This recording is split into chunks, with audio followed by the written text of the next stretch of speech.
Hello दोस्तों, welcome to my class. दोस्तों आज हम पढ़ेंगे कायिक जनन या प्रवर्धन। कायिक जनन क्या है? तो कायिक जनन है कायिक का मतलब क्या होता है? काया या बॉडी या शरीर, शरीर के किसी भाग द्वारा नए पौधे को उत्पन्न करना क्या कहलाता है? कायिक जनन। ये केवल किस में पाया जाता है? ये प्लांट्स में पाया जाता है, पौधों में पाया जाता है। इंसानों में ऐसा नहीं होता कि आपने हाथ यहाँ से उखाड़ा और जमीन में गाड़ दिया, नया हाथ उत्पन्न हो गया या इससे नया मनुष्य उत्पन्न हो गया। ये उसमें नहीं होता। ये किसमें होता है? प्लांट में। ठीक है, प्लांट ही ऐसे होते हैं जो शरीर के किसी भाग द्वारा, किसको? फूल को छोड़कर, फ्लावर को छोड़कर, क्योंकि वो लैंगिक जनन का पार्ट है।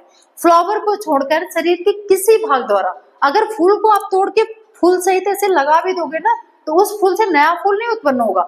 लेकिन पौधों की जड़ों को, पौधों के तनों को, ठीक है, पत्तियों द्वारा भी कुछ पौधों में नया पौधा उत्पन्न हो जाता है। ठीक है, तो पौधे के शरीर के किसी भाग द्वारा क्या उत्पन्न कर लेना? नया पौधा उत्पन्न कर लेना।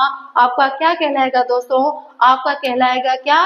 कायिक जनन। तो ये चीजें आप ध्यान रखना, ये चीजें जानते भी हो आप, लेकिन ये आपको थोड़ा सा कंफ्यूज कर देता है। कायिक, कायिक का ध्यान रखो। कायिक का मतलब होता है काया, और काया का मतलब होता है बॉडी या शरीर। तो शरीर के किसी भी भाग द्वारा नया पौधा उत्पन्न करना कायिक जनन या प्रवर्धन।